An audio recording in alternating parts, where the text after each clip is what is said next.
السلام علیکم دوستو، سلطنت عثمانیہ کے کرداروں سے جڑی ایک اور اہم ویڈیو میں آپ کو اپنے چینل پر خوش آمدید کہتے ہیں۔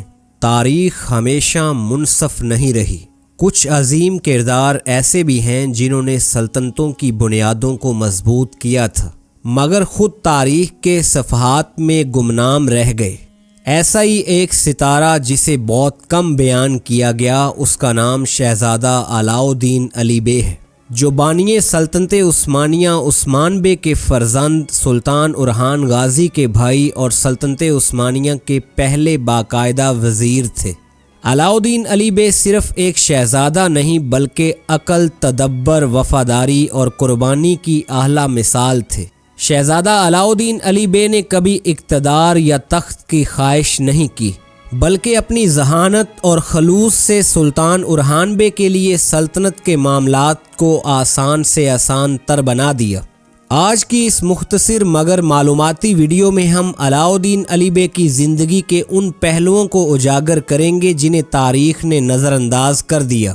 ہم آپ کو بتائیں گے کہ علاؤالدین علی بے کے وہ کون سے کارنامے تھے جو آج تک دنیا نہیں بھول سکی۔ علاؤالدین علی بے نے کتنی شادیاں کی اور ان کے بچے کن اہم عہدوں پر فائز ہوئے تھے۔ عثمان بے کے اصرار کے باوجود انہوں نے سلطان بننے سے انکار کیوں کر دیا تھا؟ علاؤالدین علی بے کی زیادہ تر زندگی کیسے اور کہاں گزری تھی؟ علاؤالدین علی بے کی وفات کب ہوئی اور ان کا مزار آج کہاں موجود ہے؟ دوستو، ان سب سوالات کی تفصیل جاننے کے لیے ویڈیو کو آخر تک لازمی دیکھنے کے ساتھ ساتھ ویڈیو کو ضرور سے لائک کر دیں۔ ساتھ ہی ساتھ آپ سے گزارش ہے کہ سلطنت عثمانیہ کے تاریخی رازوں کے بارے میں جاننے کے لیے ہمارے چینل کو ضرور سبسکرائب کر دیں۔ علاؤالدین علی بے کی پیدائش 13ویں صدی کے اختتام پر اناطولیہ میں ہوئی تھی۔ وہ عظیم مجاہد اور بانی سلطنت عثمانیہ عثمان غازی کے دوسرے بیٹے تھے۔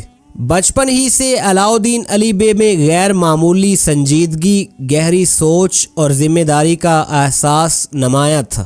وہ تلوار کے ساتھ ساتھ قلم اور تدبر کو بھی اپنی طاقت سمجھتے تھے، جو اس دور کے شہزادوں میں بہت کم نظر آتا تھا۔ جب عثمان بے نے اپنی زندگی کے آخری ایام میں جانشینی کا فیصلہ کیا تو انہوں نے علاؤالدین علی بے کو بھی سلطنت کی پیشکش کی تھی، مگر علاؤالدین علی بے نے نہایت عاجزی اور بصیرت کے ساتھ یہ پیشکش قبول کرنے سے انکار کر دیا تھا۔ انہوں نے کہا کہ سلطنت کو ایک ایسے شخص کی ضرورت ہے جو میدان جنگ میں قیادت کر سکے، اور یہ صلاحیت، یہ خوبی ان کے بھائی اورحان بے میں زیادہ نمایاں ہے۔ یہ فیصلہ عثمانی تاریخ کا ایک عظیم ترین قربانی والا لمحہ تھا۔ سلطان اورحان غازی کے سلطان بننے کے بعد علاؤالدین علی بے کو سلطنت عثمانیہ کا پہلا وزیر مقرر کیا گیا تھا۔ وزیر بننا ایک عہدہ نہیں تھا بلکہ ریاستی نظام کی بنیاد رکھنے کی ذمہ داری تھی۔ علاؤالدین علی بے نے سلطنت کے مالی، انتظامی اور فوجی ڈھانچے کو منظم کیا تھا۔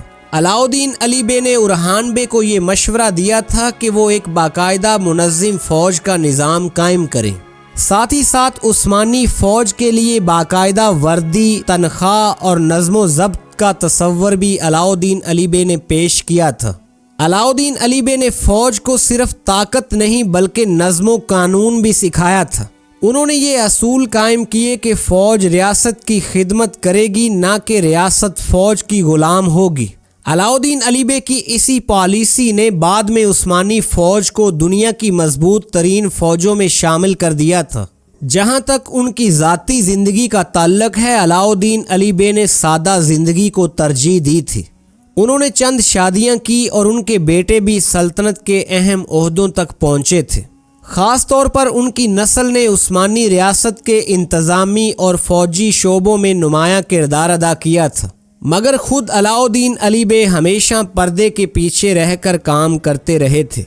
علاؤالدین علی بے کی زیادہ تر زندگی بورسا اور اس کے گرد و نواح میں گزری تھی۔ وہ شاہی محلات کی بجائے عام لوگوں کے درمیان رہنا پسند کرتے تھے، کیونکہ علاؤالدین علی بے کا زیادہ تر بچپن ان کے نانا شیخ ادابالی کے ہاں گزرا تھا۔ علاؤالدین علی بے کی شخصیت میں ان کی والدہ بالا خاتون اور ان کے نانا شیخ ادابالی کا عکس نظر آتا تھا۔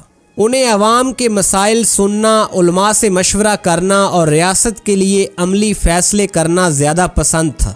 علاؤدین علی بے کی وفات 14ویں صدی کے وسط میں ہوئی تھی۔ انہوں نے نہ کوئی تخت مانگا اور نہ ہی اپنی عظمت کا چرچا کروایا تھا۔ آج ان کا مزار ترکی کے شہر برسا میں موجود ہے، جو خاموشی سے ایک عظیم قربانی کی گواہی دیتا ہے۔ علاؤدین علی بے کی زندگی ہمیں یہ سبق دیتی ہے کہ اصل عظمت تخت پر بیٹھنے پر نہیں بلکہ صحیح وقت پر پیچھے ہٹنے میں ہے۔ اگر علاؤدین علی بے اقتدار کی خواہش کرتے تو شاید سلطنت عثمانیہ وہ نہ بنتی جو پوری دنیا پر بن کر چھا گئی۔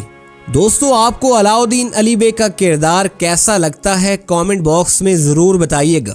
آپ علاؤدین علی بے کے کردار کو 10 میں سے کتنے نمبر دیں گے؟ کامنٹ باکس میں ضرور لکھیے گا۔